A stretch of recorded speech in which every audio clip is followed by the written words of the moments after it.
Hello, I'm Lauren and I'm a senior nursery practitioner. Getting hold of the managers of the setting first, purely because they deal with all the events, things that's going on, and we kind of look after the children. And if we do get attention brought to things, we kind of mention it to them, but it's them that make the decision at the end of the day, really. Either call or email, and basically just really publicising yourselves and the benefits of what the children are going to get from your events and your books and things like that. And I love reading with the children, and I love doing circle times and getting them really engaged, because I think you can learn so much from books and it's really important to them. So as soon as the managers feel, actually, the children can get this, this and this, and we can promote ourselves by saying we do this for the children, I think that gets their attention straight away.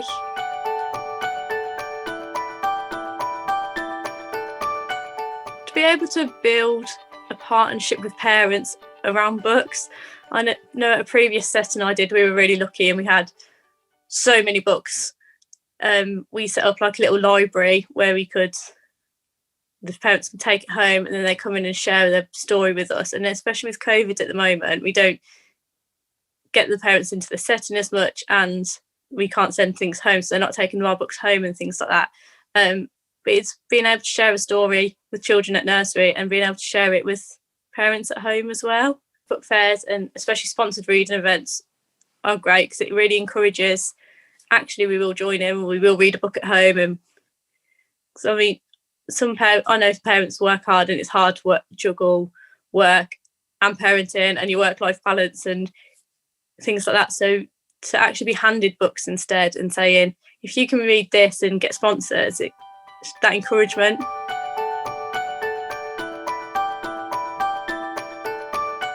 We were actually saying in the room that I work in the other day that we have so many lovely storybooks. We've got some educational books, but they're not very engaging for really young children.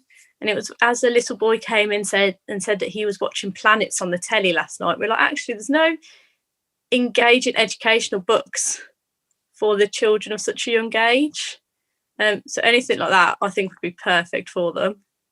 Quite often we find with non-fiction books, they're great for older children and stuff, but it's harder to find. I think it's really harder to find them for the younger age groups. And working with 2-year-olds, it's got to be engaging for them, otherwise they're just not interested.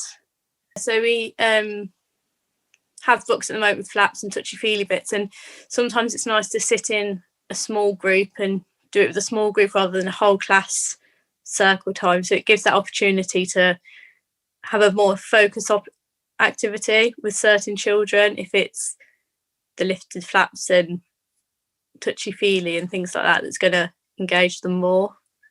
From personal experience, I've got 2 little girls at home and they have a set of books and it's about an animal. One of them loses his temper and isn't very nice to his friends, and one of them teases his friends, and it kind of gives the moral of the story that that's actually not nice. And since then, touch wood, my eldest has stopped her tantrums as much.